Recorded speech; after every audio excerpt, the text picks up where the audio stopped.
Hello, everyone. Would you like to know the number one secret to ensure that a child has a fairly easy and successful school life or school years? Well, stick around.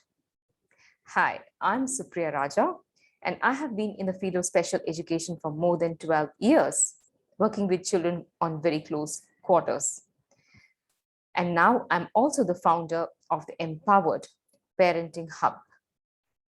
Well, now getting back to this topic, what is the number one secret to ensure that your child has fairly smoother school years or who's fairly more successful in school?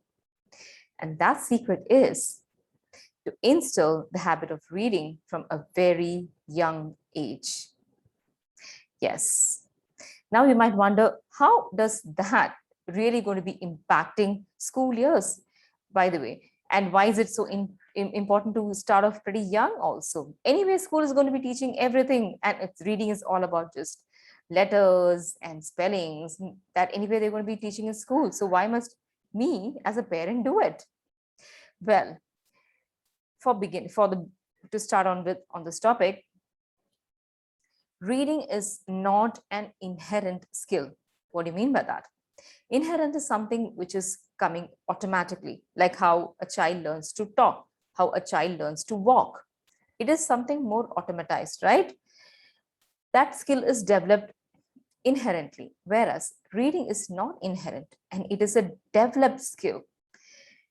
So that's something that you need to work on. Now, if you're going to start early, encouraging a child and attracting a child towards books at an early stage, definitely your child is going to be faster in reading than compared to his or her peers, and you will see that they have a lot of advantage vis-a-vis other children. Well, the first thing is your child will have better command of language. That is, when you develop the reading habit, children who have developed the reading habit, I have noticed while working very closely with children, is that children who develop reading habit at an earlier stage have better language command in terms of reading, in terms of comprehension, in terms of idea construction, vis-a-vis children who haven't developed that habit from an early stage. So you see, reading helps not just in improving the automaticity of recognizing words, but also to enhance comprehension, to enhance spellings and better vocabulary, which is so important in school years, right? I'm sure even the teachers insist on reading and enhanced vocabulary. The second thing is reading helps your child to use better usage of words. Yes, when you have better vocabulary, the usage of words is better. Like you will definitely not have your fourth grader or third grader using a kindergarten level word, but something which is more age appropriate kind of words. I'm not saying that children should use jargons and very complex words. I'm not saying that.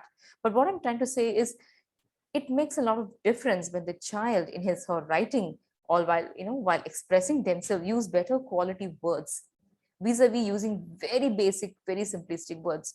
It makes a lot of difference in the way they come out, in the way the personality also comes out, even in school. So you see, this may be sounding very, very simple and very, very unimportant, but actually they make a lot of difference.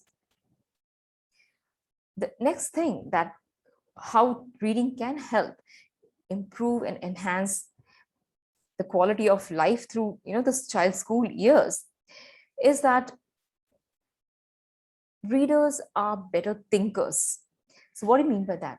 The fact that children read, when a child is exposed to a wide genre of books, it doesn't have to be big complicated books. I'm just saying, even if you're introducing your young toddler to a wide genre of books, like maybe fairy tales, maybe even simple science fiction for that age, everything that's age appropriate books, and also to do with some history, which is again age appropriately written, kind of those kind of books. When you expose them to a wide genre of books, you're also exposing them to a variety of ideas, a plethora of ideas. So you see, so when they are able to, when they are reading, exposing, they are reading those words, they're not only exposing themselves to print, but to new ideas, new lines of thinking, new perspectives of thinking from a very young age. And that will reflect in their school years as well, especially when they are participating in the higher classes, in composition, in essay writing, even whether it's scholastic or non-scholastic, it will reflect and will come out beautifully, because they will be able to bring in better content, and their write-up will not be just very superficial, but will have a lot more in terms of idea construction, in terms of coherence in their writing, in terms of variety in the sentence structure, in terms of deeper content. So you see, it's so important to ensure that you introduce the idea of reading to your child from a very young age. And last but not the least, I'm sure there are many more ideas, but these I thought are the very, very important ones. Last but not the least is that when a child notices that his written work is being appreciated, the way he speaks is being appreciated, it will reflect on your child's self-confidence and self-esteem. So you see, that's so essential, because these formative years, the school years, are so important in one's life, that a good and balanced self-esteem and self-confidence will take a child even into his or her own corporate life, or the work life in later in the adult life as well. So I'm sure now you'd have really thought about why reading is so important, and that too to start from a very young age. I would say, if you have missed out on those very early years and your child is already like 7, 8 years, it's fine. You haven't lost anything. You can start immediately also. And if your child is pretty young, fantastic. You have all the time to catch up. So start off pretty early. Start reading to your child, making the child attracted to reading, attracted to books. So follow those kind of principles I've told in my other videos also. So happy reading and happy parenting. Before I sign off, I would also encourage you to subscribe to my channel and also hit the bell icon so that you get the notification each time I put out a new video. Also, I have given a link to my Facebook group, which is the Empowered Parenting Support Group. So if you like my video, you can also join my Facebook group, where I'll be putting in content. I also conduct weekly calls, and we meet up periodically to discuss some topics which are very helpful for parents and for children and in parenting. So I would definitely advise you to come into my Facebook group also and be part of that amazing tribe. So until my next video, all the best and happy parenting. Bye-bye.